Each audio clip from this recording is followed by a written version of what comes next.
Halos 2 buwan matapos magbukas ang first regular session ng 20th Congress, may pagpapalit na ng liderato sa Senado. Pinalitan po ni Senator Tito Soto si Senator Chis Escudero bilang Senate President. Ang kay Soto, ang kapwa bagong halal na si Senate President Pro Tempore Panfilo Lacson ang magiging bagong chairman ng makapangyarihang Senate Blue Ribbon Committee. Saksi, si Mark Salazar. Mr. President, I would like to move to declare the position of the Senate President as vacant, Mr. President. Is there any objection? Hearing none, the motion is approved. Walang kumontra sa motion ni Senador Mig Zubiri sa pagbubukas ng sesyon ng Senado kanina.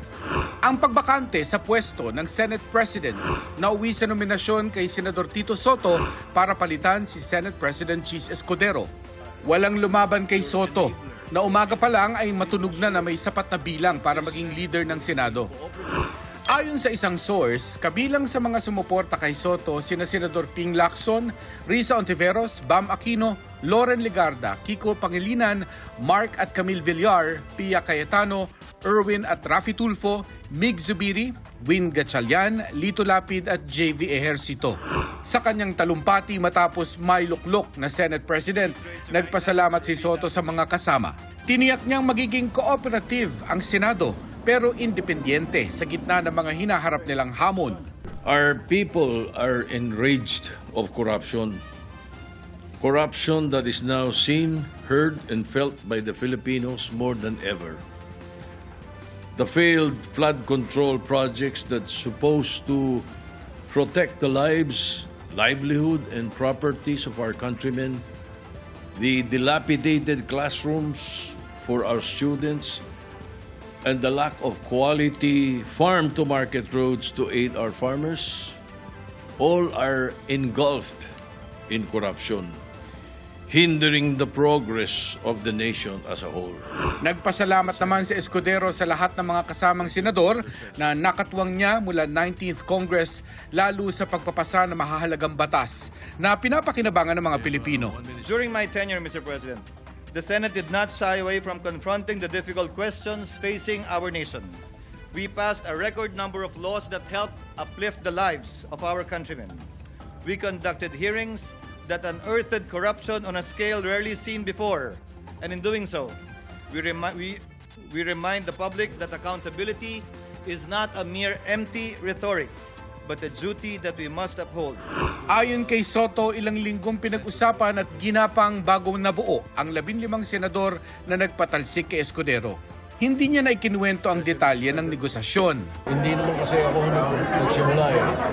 Di ba yung apat doon sa Mythical 5? Opo. Nagsimula eh. So hindi ko alam sino mga pinakausap mo. Pinakamagandang tanungin mo yung apat. Yung Senator Lacson, Legarda, Zubiri, and Ontiveros. Kanina rin lang daw nabuo ang numero, kaya kanina lang nagpasintabi si Soto kay Escudero. I went to see him and told him, and then ang una niya tinanong is, so how do you want to do this? Sabi ko, it's up to you. Sabi ko,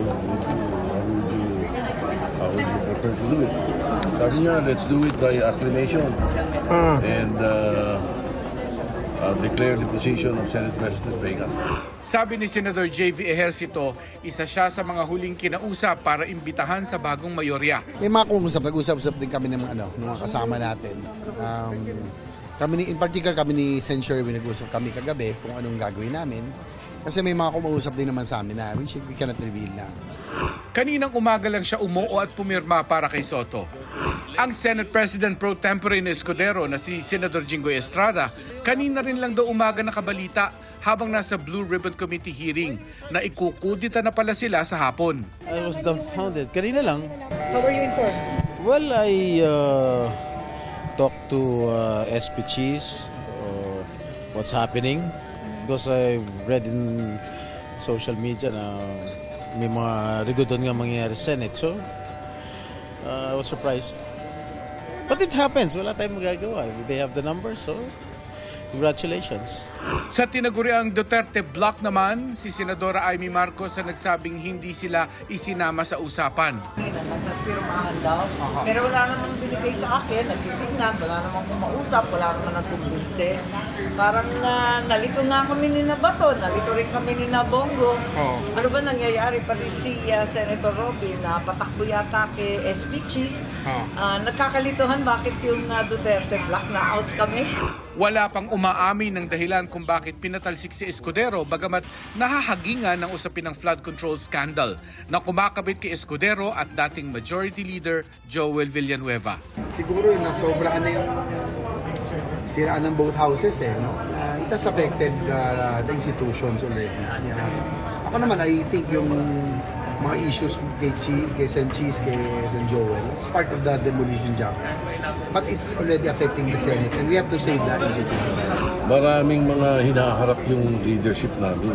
Di ba? Maraming hinaharap. Mabuti na rin siguro yung we'll try to calm things down in the Senate. Kasama ba ang flood control issue kaya bababa siya?